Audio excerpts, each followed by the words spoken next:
المونتاج او الموشن جرافيك من اكتر المجالات المطلوبه في سوق العمل، ده لان عن طريق الفيديو تقدر تشرح فكره، تسوق لمنتج او تقدم خدمه، وكل ده بشكل سريع وجذاب. وكمان المجال ده مطلوب بشكل كبير جدا في السوق الخليجي، يعني تقدر تشتغل وتدخل فلوس بالدولار وانت قاعد في بيتك مش محتاج تسافر. فلو عايز تتعلم ومش عارف تبدا منين، فجراند نوشن عملت لك دبلومه الميديا برودكشن جوب اللي هتتعلم فيها على 3 مراحل.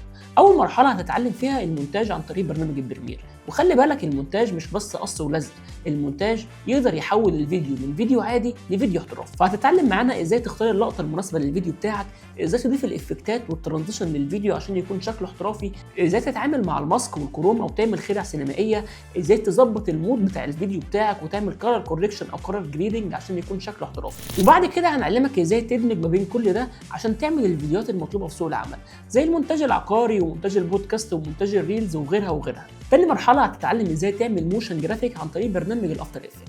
فهتتعلم ازاي تجهز المشاهد بتاعتك على برنامج الالستريتور، ازاي تحرك التكست والعناصر اللي موجوده في الفيديو بتاعك، ازاي تعمل لوجو انيميشن وكاركتر انيميشن وكل حاجه ليها علاقه بالموشن جرافيك. وكمان هتتعلم ال 3 دي انيميشن داخل برنامج الافتر افكت.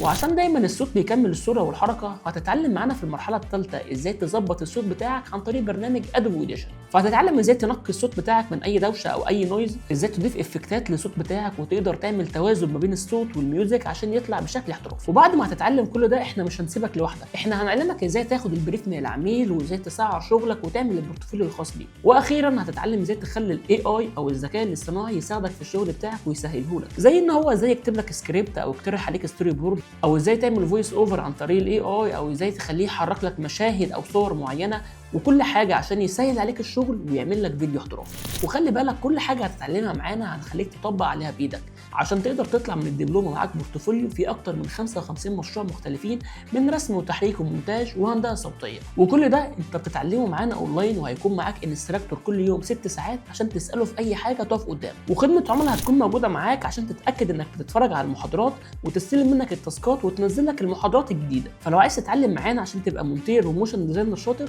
سجل دلوقتي وانا مستنيك في اول محاضره.